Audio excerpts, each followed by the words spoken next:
오늘 말씀은 에레미야 31장 23절로 40절입니다. 어느 교회 목사님이 권사님의 가족 행사에 초청을 받아 참석하게 되었습니다. 권사님의 오라버니나 언니들은 이름을 대면 알 수 있는 소위 잘나가는 사람들이었습니다. 이에 비해 권사님은 늘 삶이 어려웠죠. 형제간에 너무나 비교되는 모습에 목사님은 권사님께 묻기를 다들 잘나가는데 권사님은 왜 그래요? 묻기가 무섭게 하는 말이 다 엄마 때문이라고 합니다. 이에 목사님은 내가 알기로 어머니 돌아가신 거 수십 년이 넘은 것으로 아는데 웬 어머니? 그러자 권사님은 입을 삐죽이며 하는 말이 엄마만 생각하면 미워 죽겠다는 것입니다. 언니 오빠는 대학까지 다 공부시키고 나만 공부를 안 시켜 내 처지가 이렇다는 것이죠. 이에 목사님은 속으로 말하기를 오죽했으면 어머니가 공부를 안 시켰을까라고 말이죠. 우리가 흔히 쓰는 말 중에 잘되면 내 탓, 잘못되면 조상 탓이란 말이 있지 않습니까? 이는 사람의 심리를 잘 대변하는 말 같습니다. 우리는 우리 자신의 잘못과 허물에 대해서 얼마나 관대한지 모릅니다. 남들의 잘못에 대해서는 바늘구멍조차 용납하지 않으면서 말이죠. 자신에게는 태평양만큼이나 넓고 관대합니다. 남의 허물에는 가차없이 심판정죄를 일삼죠. 창세기 보면 노아가 나옵니다. 노아하면 우리는 물심판을 떠올리게 되어집니다. 물심판이 끝나고 노아는 포도 농사를 짓게 되어지죠.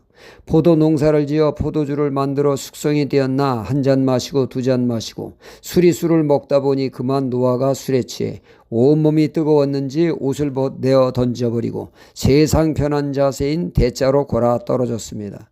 노아가 혼자나 부부만이 산다면 이런들 저런들 무엇이 문제가 되겠습니까? 그러나 노아의 가족은 자식들과 며느리가 함께 사는 대가족입니다.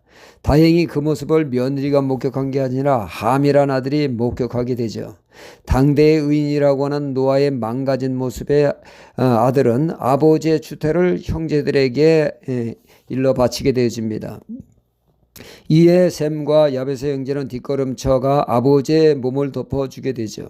술에서 깨어난 노아는 둘째 아들의 처사에 대해 무서운 징벌적 예언을 합니다.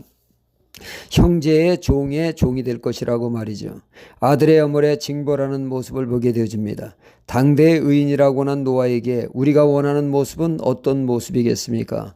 둘째 아들을 탓하기 전에 나의 절제하지 않은 추태가 원인을 제공했다고 하면서 내 탓이오 했다면 얼마나 더 은혜스러웠겠습니까? 과연 노아라 했을 것입니다. 안타깝게도 바벨론에 끌려간 유다 포로들은 우리가 이 고생하는 것은 우리 조상의 죄를 지어서 그런 것이다.